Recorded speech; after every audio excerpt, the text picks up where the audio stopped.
Did you know? The way you pack neoprene can directly impact its final quality.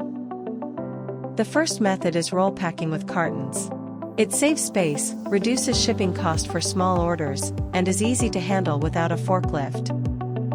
But here's the problem: when neoprene is rolled, it is under constant pressure. This often creates pressure marks and creases. And these marks cannot be recovered. Also, roll packing creates uneven tension across the material. This uneven tension can lead to distortion and waviness. During transportation, the material may be subjected to external pressure or impact, leading to damage. The second method is flat packing in wooden crates. Although it takes more space and has higher packaging cost, it effectively prevents pressure and creasing. The material stays flat and consistent in quality.